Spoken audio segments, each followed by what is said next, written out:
JS education platform से मैं आपका स्वागत करता हूं। मैं जितेंद्र सिंह आज से आपके लिए सीडीपी प्रैक्टिस सेट चला रहा हूं, जिसमें यूपी टेट और सुपर टेट को हमने मेन रूप से फोकस्ड किया है। इसमें हम विभिन्न प्रकार के जो शिक्षक पात्रता परीक्षा हुई है अब तक, वहां से क्वेश्चन लेंगे। वो क्वेश्चन लेंगे जो हर बार परीक्षा में रिपीट हो रहे हैं, यानी कि तोड़ मरोड़ के वे प्रश्न प्रस्तुत किए जाते हैं आपके सामने। हर प्रश्न का हम विश्लेषण करेंगे, यानी कि हर प्रश्न का विश्लेषण और व्याख्या होगी। और जो भी आपके डाउट होंगे आप कमेंट बॉक्स में पूछ सकते हैं। इसके अलावा आप हमें अलग से ईमेल और व्हाट्सअप कर सकते हैं, या आपके पास कुछ क्वेश्चन है तो उन क्वेश्चनों की व्याख्या और विश्लेषण हम इस प्रैक्टिस चैट के द्वारा हम करा सकते हैं, यदि आपके पास कोई क्वेश्चन है तो। आज हम 30 क्वेश्चन लेकर आए हैं जो कि बहुत महत्वपूर्ण है। इन 30 क्वेश्चनों में से आपके कितने ठीक होते हैं आप कमेंट बॉक्स में जरूर उत्तर दीजिएगा। देखिएगा आज का सेशन बहुत पसंद आएगा आपको। तो शुरू करते हैं। सबसे पहला क्वेश्चन है आपका नंबर 1, जो कि पूछा गया था आपका सीटेट 2011 में। क्वेश्चन है आपका, पियाजे के अनुसार विकास की पहली अवस्था जो जन्म से 2 वर्ष की तक की मानी जाती है के दौरान बच्चा, खाली स्थान यहां पर शब्द आएगा आपका, सबसे बेहतर सीखता है। यानी कि जो पियाजे की संज्ञानात्मक 4 स्टेजेज हैं, जिसमें सबसे पहली आपकी संवेदी गामक अवस्था है जो जन्म से 2 वर्ष चलती है। उसके बाद आपकी पूर्व संज्ञानात्मक अवस्था है जो जन्म 2 वर्ष से 7 वर्ष तक चलती है। उसके बाद जो है आपकी मूर्त संज्ञानात्मक अवस्था है जो 7 वर्ष से 12 वर्ष तक चलती है। उसके बाद आपकी अमूर्त संज्ञानात्मक अवस्था है जो आपकी 12 वर्ष से यानी 11 वर्ष से 15 वर्ष तक चलती है। तो यहाँ ऑप्शन दिए हैं, हमने चारों अवस्थाएं बताई हैं। यहाँ पहली अवस्था की बात की गई है जो संवेदी गामक अवस्था बोलते हैं जिसे, या इंद्रिय गामक अवस्था बोलते हैं, जिसमें इंद्रियों से बच्चा काम करता है, यानी कि इंद्रियों द्वारा सीखता है। तो सबसे पहले इंद्रियों के प्रयोग द्वारा, निष्क्रिय शब्दों को समझने के द्वारा, अमूर्त तरीके से चिंतन द्वारा, और भाषा के नए अर्जित ज्ञान के अनुप्रयोग द्वारा। तो जो जन्म से 2 वर्ष की आयु होती है, जो पहली अवस्था होती है जीन पियाजे के अनुसार बालक की, तो उसमें जो है बच्चा इंद्रियों द्वारा ज्ञान प्राप्त करता है। तो पहला ऑप्शन यहां पर सही होगा। अब आता है क्वेश्चन नंबर 2। नंबर 2 में आपसे पूछा गया है, पियाजे के अनुसार निम्नलिखित में से कौन सी अवस्था में बच्चा अमूर्त संकल्पनाओं के विषय में तार्किक चिंतन करना आरंभ कर देता है। सीटेट 2011 में था ये प्रश्न। तो पहली अवस्था आपकी संवेदी गामक अवस्था जन्म से 2 वर्ष तक। आपकी दूसरी अवस्था है पूर्व संज्ञानात्मक अवस्था जन्म के 2 वर्ष से 7 वर्ष तक। और मूर्त संज्ञानात्मक अवस्था आपकी 7 वर्ष से 11 वर्ष तक। और औपचारिक संज्ञानात्मक अवस्था है आपकी 7 से 15 वर्ष तक। तो यहां पर अमूर्त चिंतन की बात की गई है। अमूर्त संकल्पनाओं का चिंतन तर्क करने की जो क्षमता आती है वो आती है जीन पियाजे के अनुसार जो बच्चे की चौथी अवस्था होती है, औपचारिक संज्ञानात्मक अवस्था, यानी कि फॉर्मल ऑपरेशनल स्टेज, जो 7 से जो आपकी मानी जाती है, ये यहां पर मिसप्रिंट है, 11 से जो है आपकी 15 वर्ष तक मानी जाती है चौथी अवस्था, औपचारिक संज्ञानात्मक अवस्था। तो यहां पे क्वेश्चन नंबर 3 देखते हैं। निम्नलिखित में से कौन से पियाजे के अनुसार बौद्धिक विकास का निर्धारक तत्व नहीं है, यानी कि कौन जो है पियाजे के अनुसार कौन सा इनमें से जो 4 तत्व दिए हैं कि तो वो बौद्धिक विकास का निर्धारक तत्व नहीं है पे ध्यान देना है ये। तो ये जो है आपका सामाजिक संरक्षण एक तत्व दिया है इन्होंने, अनुभव एक तत्व दिया है, संतुलिनीकरण एक तत्व दिया है, और इनमें से कोई नहीं। तो संतुलिनीकरण यानी कि इक्विलिब्रेशन तो पियाजे बात करते हैं, अनुभव की भी पियाजे बात करते हैं, यानी कि बच्चे को अपने आप अनुभव द्वारा सीखना चाहिए, खोजना चाहिए, खोजने एक नन्ना वैज्ञानिक भी मानते हैं पियाजे। इसमें जो है सामाजिक संचरण की बात नहीं करते हैं जीन पियाजे। तो इसका ऑप्शन नंबर ए सही होगा। यहां पर आपका क्वेश्चन आता है सिगमंड फ्राइड के ऊपर। अब ये सिगमंड फ्राइड और पियाजे एवं अन्य वैज्ञानिकों ने व्यक्तित्व विकास की विभिन्न अवस्थाओं के संदर्भ में व्याख्या की है। यानी कि सिगमंड फ्राइड ने भी विकास, जो व्यक्तित्व का विकास, उस पर अवस्थाएं बताई हैं। उसके अलावा पियाजे ने भी बताई हैं और अन्य मनोवैज्ञानिकों ने भी अवस्थाएं बताई हैं। लेकिन पियाजे ने जो बताया उसके बारे में यहां पर आपको छांटना है कि पियाजे ने क्या कहा है। कहा है कि विकास की अवस्था वातावरण से निर्धारित होती है। कहा कि शैशव अवस्था के अनुसार ही अधिक प्रभावित करते हैं, जबकि अवस्थाओं के सीमित प्रभाव होते हैं, यानी कि जो भी प्रभाव होता है वो शैशव अवस्था में होता है, बाकी जो है बाकी अवस्थाओं में इसका प्रभाव कम होता है। और विभिन्न अवस्थाओं को समझने के लिए संज्ञानात्मक बदलाव के बारे में कहा है। संज्ञानात्मक बदलाव यानी कि कोग्निटिव की बात की है, संज्ञानात्मक विकास की बात की है जीन पियाजे ने। तो यहीं से जो इस शब्द को पकड़ लेंगे आप, और इसका आंसर होगा विभिन्न अवस्थाओं को समझने के लिए संज्ञानात्मक बदलाव के बारे में जीन पियाजे कहते हैं। अब आता है आपका अगला क्वेश्चन, पियाजे की औपचारिक संज्ञानात्मक अवस्था बालक की किस आयु अवधि में आती है, यानी कि औपचारिक संज्ञानात्मक अवस्था किस अवधि में आती है। तो पहली आती है आपकी संवेदीगामक अवस्था। संवेदीगामक अवस्था जो आती है 0 से 2 वर्ष। 2 से 7 वर्ष आती है आपकी पूर्व संज्ञानात्मक अवस्था, पूर्व संज्ञानात्मक अवस्था। और आपकी 7 से 11 वर्ष आती है मूर्त संज्ञानात्मक अवस्था, मूर्त संज्ञानात्मक अवस्था। और आपकी 11 से 15 वर्ष जो आती है वो आती है आपकी औपचारिक संज्ञानात्मक अवस्था। तो ऑप्शन नंबर डी यहां पर सही होगा। अब आता है पियाजे के अनुसार मूर्त संज्ञानात्मक का स्तर किस अवधि में घटित होता है। अभी चर्चा की थी हमने, ये इंद्रियगामक अवस्था होती है आपकी, ये आपकी पूर्व संज्ञानात्मक अवस्था होती है। और 7 से 11 जो आती है वो आती है आपकी मूर्त संज्ञानात्मक अवस्था। और 11 से 15 वर्ष तक जो आती है वो आती है आपकी अमूर्त संज्ञानात्मक अवस्था, यानी औपचारिक संज्ञानात्मक अवस्था। तो ऑप्शन नंबर सी यहां पर सही होगा। अब अगला क्वेश्चन देखते हैं, जब बच्चे की दादी उसे उसकी मां की गोद से ले लेती है तो बच्चा रोने लगता है।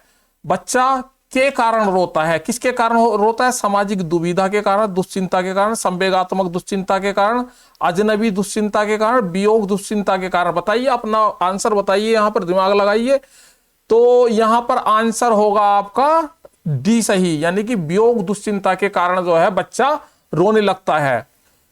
अब क्वेश्चन नंबर 8, एक शिक्षिका अपने शिक्षार्थियों को विभिन्न अधिगम शैलियों को संतुष्ट करने के लिए वैविध्यपूर्ण कार्य का उपयोग करती है, वह से प्रभावित है।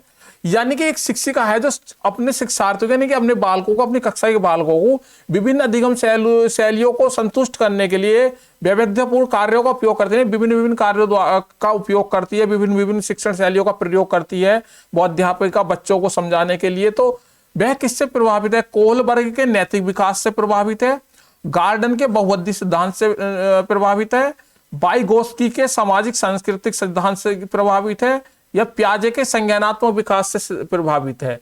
तो वो है आपका ऑप्शन नंबर बी सही, गार्डन के बहुबुद्धि सिद्धांत से प्रभावित है।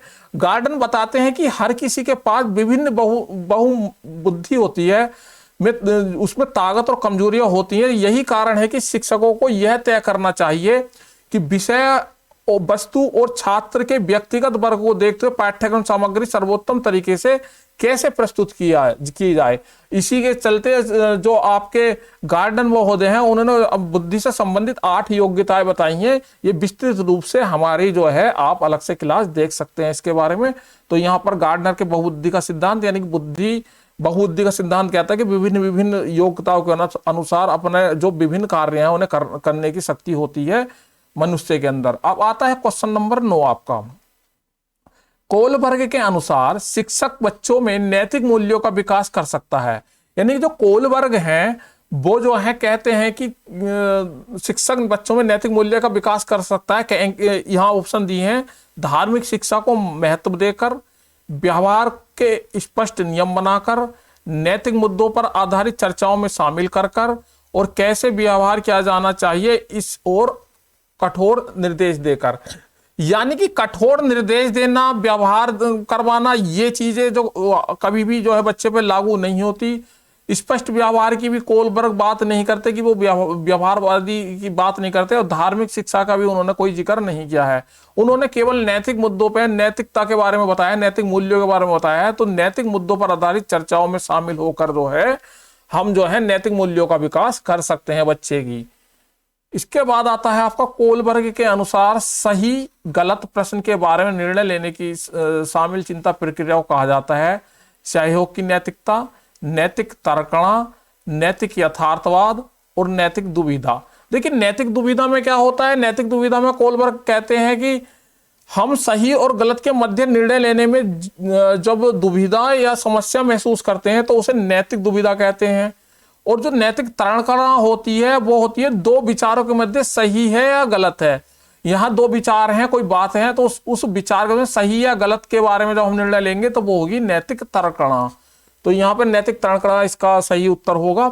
इसके बाद आता है आपका सीता ने हाथ से दाल चावल खाना सीख लिया। जब उसे दाल चावल दिए जाते हैं तो वह दाल चावल मिलाकर खाने लगती है। उसने चीजों को करने के लिए अपने स्कीमाओं में दाल और चावल खाने का क्या कर लिया है, समायोजित कर लिया है, अनुकूलित कर लिया है, समुचित कर लिया है, अंगीकार कर लिया है। तो इसमें से कौन सा शब्द सही होगा, तो इसमें शब्द सही होगा आपका अनुकूलन, यानी कि अनुकूलित कर लिया है। ऑप्शन नंबर बी सही होगा। अनुकूलन का मतलब होता है वातावरण के अनुसार अपने आप को ढालना, जो है अनुकूलन कहलाता है। यानी कि जैसा वातावरण है हम अपने आप को वैसा ही ढाल लें तो वह क्या होगा, अनुकूलन होगा। और समायोजन क्या होता है, पूर्व ज्ञान या योजनाओं में परिवर्तन करके वातावरण के साथ तालमेल बनाना जो होता है वो होता है समायोजन। तो इन दोनों में अंतर होता है, तो यहां पर जो है अनुकूलन हो गया, क्योंकि उसने अपने आप को वातावरण के अकॉर्डिंग ढाला है, ना कि परिस्थितियों में चेंज किया है। यदि वो चेंज करती तो परिस्थितियों में आसपास की, तो वो होता आपका समायोजन, लेकिन यहां पर उन्होंने अपने आप को वातावरण के अनुसार ढाल लिया। अगला क्वेश्चन देखते हैं।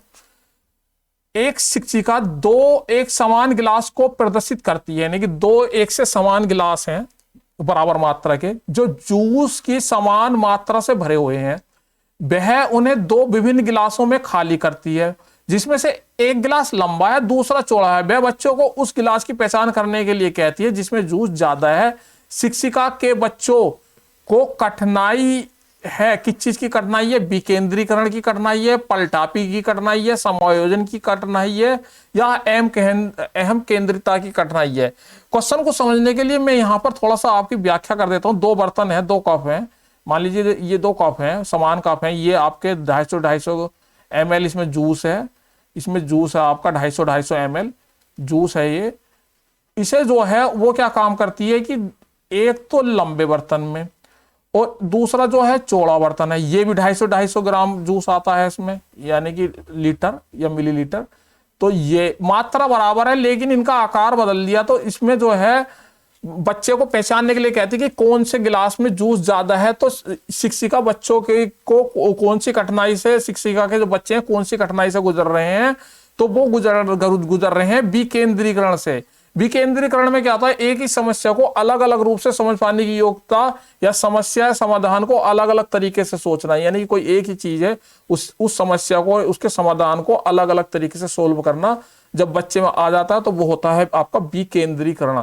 तो विकेंद्रीकरण, पलटावी, अपलटावी, समायोजन, अनुकूलन, अहम केंद्रित, ये सारी जीन पियाजे की क्लास में जाकर जो है विस्तृत रूप से इन पर चर्चा हुई है। जीन पियाजे वाली क्लास आप देख सकते हैं, जो कि हमारे चैनल पर पड़ी हुई है, जो कि बिल्कुल मुफ्त है। कोलबर्ग के विकास सिद्धांत निम्नलिखित से किससे संबंधित है? भाषा के विकास। अब देखिए भाषा का विकास जो है वो चोम्स्की ने दिया है, चोम्स्की ने दिया है भाषा का विकास। और संज्ञानात्मक विकास जो दिया है वो जीन पियाजे ने दिया है, जीन पियाजे ने। और आपका नैतिक विकास जो दिया है वो कोलबर्ग ने दिया है, कोलबर्ग ने दिया है। और आपका सामाजिक विकास जो है वाइगोत्स्की ने दिया है। तो यहां पर पूछा है कोलबर्ग के विकास सिद्धांत का नाम क्या होगा? नैतिक विकास का सिद्धांत होगा। ये सारे चारों सिद्धांत आपसे पूछ ले जाएंगे।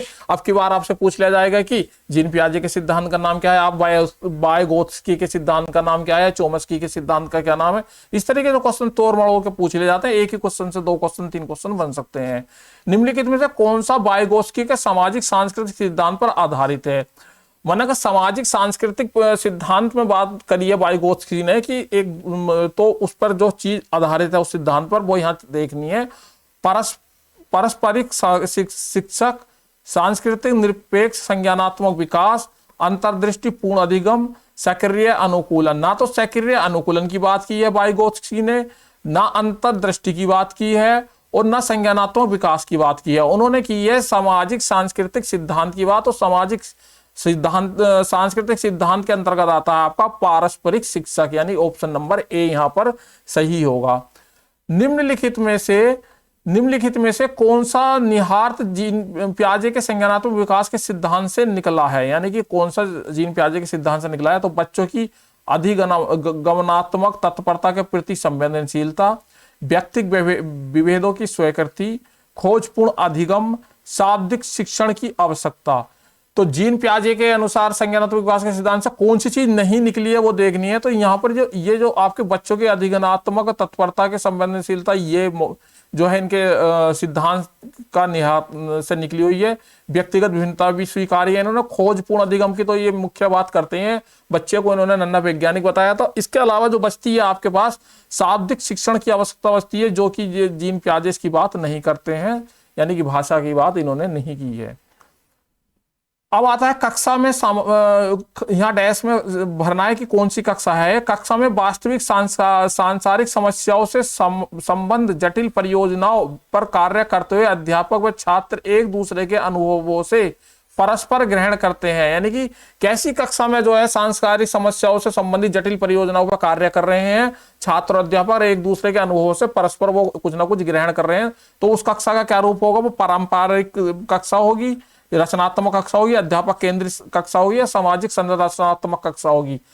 तो वो कक्षा होगी आपकी सामाजिक संरचनात्मक कक्षा। ना तो अध्यापक केंद्रित कक्षा होती है ऐसी, रचनात्मक कक्षा में जो है बच्चा अधिक सक्रिय होता है। परंपरागत जो परिवेश है उसमें तो ये बिल्कुल भी संभव नहीं है। तो ये आपकी सामाजिक संरचनात्मक कक्षा होगी। अब आती है आपकी अगली क्वेश्चन, जीन पियाजे के संज्ञानात्मक विकास के सिद्धांत की मूर्त संज्ञानात्मक अवस्था निम्नलिखित योग्यताओं द्वारा लक्षित नहीं होती। यानी कि मूर्त संज्ञानात्मक अवस्था में क्या क्या चीज, मतलब क्या चीज नहीं आती है इन चारों में से? विचारों की विलोमीयता, मानसिक द्वंद्वता, संरक्षण या क्रमबद्धता व पूर्ण अंश प्रत्ययों का प्रयोग। तो कौन सी चीज जो है मूर्त संज्ञानात्मक अवस्था में नहीं आती? जो मूर्त संज्ञानात्मक अवस्था होती है आपकी वो होती है 7 से 11 वर्ष। तो इसके बारे में बात की है, 7 से 11 वर्ष में क्या चीज नहीं होती? तो वो नहीं होती आपकी मानसिक द्वंद्वता। मानसिक द्वंद्वता जो आती है आपकी पूर्व संज्ञानात्मक अवस्था में आती है। तो बी ऑप्शन यहाँ पर सही होगा। अब आता है आपका पियाजे के अनुसार 2 से 7 वर्ष के बीच का बच्चा संज्ञानात्मक विकास की किस अवस्था में होगा? यानी कि 2 से 7 वर्ष की अवस्था है तो किस में होगा? आपका जो संवेदी गामक होगा वो 0 से 2 होगा, और जो आपका 2 से 7 होगा वो होगा आपका पूर्व संज्ञानात्मक अवस्था। मूर्त संज्ञानात्मक अवस्था आपकी 7 से 11 होगी, और औपचारिक संज्ञानात्मक अवस्था आपकी 11 से 15 होगी। तो यहां पर होगा आपका पूर्व संज्ञानात्मक अवस्था।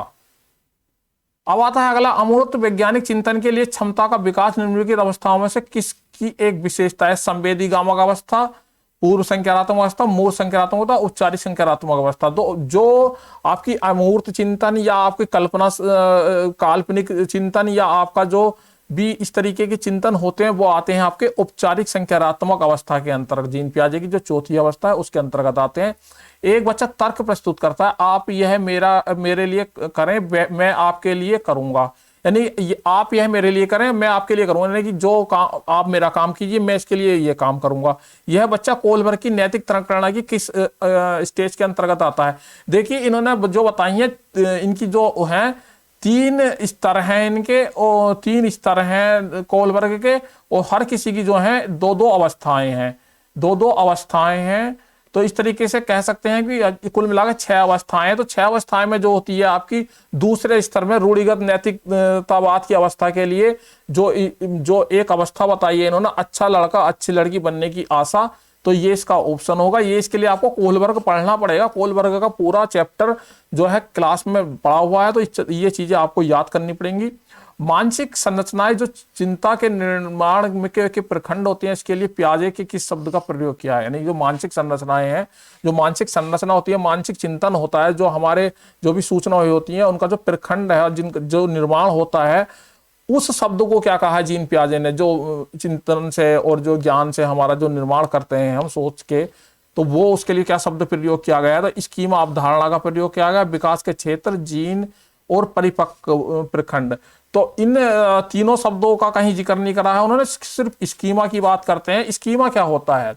स्कीमा से तात्पर्य एक ऐसी मानसिक संरचना है जो व्यक्ति विशेष के मस्तिष्क में सूचनाओं को संगठित तथा व्याख्या करने हेतु विद्वान होती है। मतलब वातावरण द्वारा अर्जित संपूर्ण ज्ञान का संगठन ही स्कीमा है। यानी कि जो भी हमने वातावरण से जो भी ज्ञान हमने प्राप्त किया, संपूर्ण ज्ञान जो अर्जित कर रहे हैं हम, और वो अपने दिमाग में इकट्ठा कर रहे हैं, वो पैकेट बना रहे हैं स्कीमा, तो वो क्या चीज हो गई? स्कीमा हो गई, जो भी हमारे अंदर ज्ञान भरा हुआ है। तो स्कीमा शब्द का प्रयोग किया यहाँ पर। वाइगोत्स्की के अनुसार बच्चे स्वयं से क्या बोलते हैं, मतलब वाइगोत्स्की ने बताया कि बच्चे स्वयं से क्या बोलते हैं। बच्चे अहम केंद्रित होते हैं, बच्चे अपने कार्यों को दिशा देने के लिए बोलते हैं, बच्चे अपने प्रति वयस्कों का ध्यान आकर्षित करने के लिए बोलते हैं, बच्चे स्वभाव से बहुत बातूनी होते हैं इसलिए बोलते हैं। तो अपना ऑप्शन बताइएगा यहाँ पर। ऑप्शन जो वाइगोत्स्की कहते हैं, वाइगोत्स्की कहते हैं बच्चे अपने कार्य को दिशा देने के लिए बोलते हैं, तो ऑप्शन नंबर बी यहाँ पर सही होगा। इसके बाद आता है कोलबर्ग ने प्रस्तुत किया है, क्या प्रस्तुत किया है कोलबर्ग ने? संज्ञानात्मक विकास का सिद्धांत, शारीरिक विकास का सिद्धांत, संवेगात्मक विकास का सिद्धांत या नैतिक विकास के चरण? तो कोलबर्ग ने हमें बताए हैं नैतिक विकास के चरण, ऑप्शन नंबर डी सही होगा। इसके बाद आता है जीन पियाजे के द्वारा संरक्षण से क्या प्रत्यय से क्या तात्पर्य? जो संरक्षण प्रत्यय है इससे क्या तात्पर्य है? संरक्षण के बारे में हमें बताना है, तो यहां से पहचानना है दूसरों के परिदृश्य को ध्यान में रखकर एक महत्वपूर्ण संज्ञानात्मक क्षमता। वन्य जीवन और वनों का संरक्षण बहुत महत्वपूर्ण है। कुछ भौतिक गुण वही करते हैं जब बाहरी आकृति बदल जाए, और परिकल्पना पर विविध परीक्षण से सहित निष्कर्ष तक पहुंचना। तो आप ऑप्शन बताइए। संरक्षण का मतलब जो होता है, संरक्षण का मतलब होता है कि आपके गुण धर्म भले से बदल जाएं, आपकी आकृति भले सी बदल जाए, लेकिन उसका गुण धर्म वही रहना चाहिए। यानी जैसे मान लीजिए कोई 200 ग्राम की चीज है, 250 ग्राम की चीज है, इस तरीके से है, और उसके जो है हमने इस तरीके से बना दिया, लेकिन उसका जो वजन है, जो उसकी क्वालिटी है, वो जो है 250 ही ग्राम है, तो वो क्या हो गया? आपका संरक्षण का नियम कहलाता है। संरक्षण से तात्पर्य वातावरण में परिवर्तन तथा स्थिरता दोनों को पहचानने एवं समझने की क्षमता तथा किसी वस्तु के रूप रंग में परिवर्तन को उस वस्तु के तत्व में परिवर्तन से अलग करने की क्षमता जो है संरक्षण कहलाती है।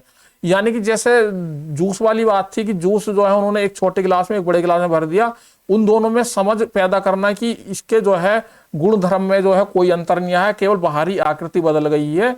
तो ये क्या हुआ? संरक्षण हुआ। ऑप्शन नंबर सी इसका यहाँ पर करेक्ट आंसर होगा। अगला क्वेश्चन देखते हैं। पियाजे के संज्ञानात्मक विकास सिद्धांत में अमूर्त तर्क एवं परिपक्व नैतिक चिंतन किस अवस्था में आता है? तो अमूर्त, परिपक्व और नैतिक चिंतन किस में आएगा? संवेदीगामक अवस्था में आएगा, पूर्व संज्ञानात्मक अवस्था में आएगा, औपचारिक संज्ञानात्मक अवस्था में आएगा, अब मूर्त संज्ञानात्मक अवस्था में आएगा। तो यह आएगा आपका औपचारिक संज्ञानात्मक अवस्था, जो आपकी 11 से आपकी 15 वर्ष तक होती है, जो सबसे लास्ट स्टेज होती है चारों स्टेज में। औपचारिक संज्ञानात्मक अवस्था के अनुसार इदम अहम पराहम व्यक्तित्व की 3 घटक हैं। किसने 3 घटक दिए हैं? इदम अहम पराहम, वो दिए हैं आपके फ्रायड महोदय ने, सिगमंड फ्रायड ने। इनका जो है आप सिद्धांत पढ़िएगा, यूट्यूब पर हमारे चैनल पर भी इसका सिद्धांत मिलेगा आपको। आवश्यकता का पदानुक्रम सिद्धांत द्वारा प्रतिपादित किया गया। सीधा है कि इसके प्रतिपादित कौन है? जो आवश्यकता का सिद्धांत है। आवश्यकता का पदानुक्रम सिद्धांत में आपको पहले बता दूं, इसमें 5 स्टेप होते हैं, एक पिरामिड नुमा होता है। सबसे पहले आपकी होती है शारीरिक नीड, उसके बाद होती है आपकी जो है शारीरिक नीड्स में आपका खाना पीना, ये चीजें आ जाती हैं। फिर आपकी सुरक्षा आएगी, उसके बाद आपका आएगा प्रेम स्नेह यानी समाज के संबंध, उसके बाद आएगा आपका आत्मसम्मान, और सब बाद में आएगा आपके आत्मसिद्धि। तो ये 5 स्टेप होते हैं। पहला स्टेप जब पूरा होगा, जब दूसरे स्टेप में जाएगा, फिर तीसरे स्टेप में जाएगा, फिर चौथे स्टेप में जाएगा, फिर 5वें स्टेप में जाएगा। तो ये जो पदानुक्रम का सिद्धांत दिया है, ये दिया है मैस्लो ने। मैस्लो का आवश्यकता पदानुक्रम के सिद्धांत से जाना जाता है, नहीं आवश्यकता पदानुक्रम का सिद्धांत है मैस्लो का। तो ऑप्शन नंबर बी सही होगा। अंगूर खट्टे हैं का उदाहरण। अब अंगूर खट्टे हैं, सिगमंड फ्रायड ने जो हमें रक्षात्मक युक्तियां बताई हैं, यानी कि जब हमें कोई मान लीजिए हम किसी चीज से दुखी हो गए, हमारा सिलेक्शन नहीं हुआ, तो हम क्या कहेंगे कि यार सरकारी नौकरी में कुछ नहीं रखता। हमने क्या किया, एक तरीके से अपनी जो दुश्चिंता पैदा हुई थी उसको जो है दूर करने के लिए हमने एक रक्षात्मक युक्ति अपना ली कि यार कुछ नहीं रखा सरकारी नौकरी में, घर में मौज है। इसके अलावा आपका जो कोई बच्चा परीक्षा में फेल हो जाता है, वो कहता पेपर ही भारी था, मैं क्या करता उसमें। तो इस तरीके के जो है अपने अंदर की जो परेशानी है, अपने अंदर की जो दुविधा है, वो दूसरे पर मतलब दूसरे के जरिए उसे हटा देना अपने अंदर से, तो वो क्या होता है, एक तरीके से रक्षात्मक युक्ति होती है। ये इसके बारे में पूरा जो कॉन्सेप्ट है वो आप पढ़ सकते हैं। तो यहाँ पर ये रक्षात्मक युक्तियां दी हैं। तो खट्टे अंगूर खट्टे हैं, इसके बारे में क्या चीज आती है, दमन आता है, प्रतिगमन आता है, योक्तिकरण आता है, प्रतिक्रिया निर्माण आता है। तो यहां पर जो उदाहरण है ये है योक्तिकरण का उदाहरण है कि अंगूर खट्टे हैं। ये रक्षात्मक युक्तियां हैं सारी, इनका अलग अलग मतलब होता है, एक अलग क्लास लेंगे इसके बारे में। पियाजे के अनुसार संज्ञानात्मक विकास के किन चरण में पर बच्चे वस्तु स्थायित्व को प्रदर्शित करते हैं, यानी कि जो संज्ञानात्मक के चरण है जीन पियाजे के, उनमें वस्तु स्थायित्व की जो बात की गई है वो किसमें करी गई है, मूर्त संख्यात्मक चरण में की गई है, या औपचारिक संख्यात्मक चरण में की है, या संवेदी प्रेरक चरण में की गई है, पूर्व संख्यात्मक चरण में की गई है। तो वस्तु स्थायित्व का जो गुण आता है वो बच्चे में मूर्त संख्यात्मक चरण में आता है। ये आपको पढ़ना होगा, तभी आपको ये ध्यान होंगे कौन सी अवस्था में क्या क्या गुण विकसित होते हैं, किस शब्द का क्या मतलब है। जीन पियाजे बहुत महत्वपूर्ण टॉपिक है, यहाँ से 2 या 3 क्वेश्चन हर परीक्षा में बनते हैं। बच्चों के बारे में निम्नलिखित कथनों में से किस कथन में वाइगोत्स्की सहमत है, वाइगोत्स्की द्वारा कौन से कथन से सहमत है ये बताना। बच्चे तब सीखते हैं जब उनके लिए आकर्षक पुरस्कार निर्धारित किए जाते हैं, बात गलत है, वाइगोत्स्की पुरस्कार की बात नहीं करते। बच्चों के चिंतन को तब तक समझा जा सकता है जब प्रयोगशाला में पशुओं पर प्रयोग किया जाए, पशुओं की पर प्रयोग करके बच्चों को किस प्रकार से आप वो कर सकते हैं, ये भी बात गलत है। बच्चे जन्म से शैतान होते हैं और उन्हें दंड देने का कर नियंत्रित किया जा सकता है। कोई भी मनोवैज्ञानिक मनोविज्ञान में शिक्षा में दंड का कोई प्रावधान नहीं है, नियंत्रण करने का कोई प्रावधान नहीं है, तो ये बात भी गलत है। बच्चे समवयस्कों और वयस्कों के साथ सामाजिक अंतःक्रिया के माध्यम से सीखते हैं, यानी समवयस अपने बराबरी के और वयस्क जो उनसे बड़े हैं, उनके बड़े भाई, माता पिता, टीचर, और वयस्क जो उनके साथी हैं, तो उनसे जो है अंतःक्रिया करते हैं, जब जाकर कोई चीज सीखते हैं। तो ये कहते हैं वाइगोत्स्की। तो ऑप्शन नंबर डी यहां पर सही होगा। आज के ये 30 क्वेश्चन यहां पर पूरे होते हैं, और इन क्वेश्चनों में आपके कितने क्वेश्चन सही होते हैं कमेंट बॉक्स में जरूर लिखिएगा। यदि आपको क्लास पसंद आती है तो लाइक और शेयर कीजिएगा भैया, कंजूसी मत करो, और सब्सक्राइब करो चैनल को। जय हिंद, जय भारत।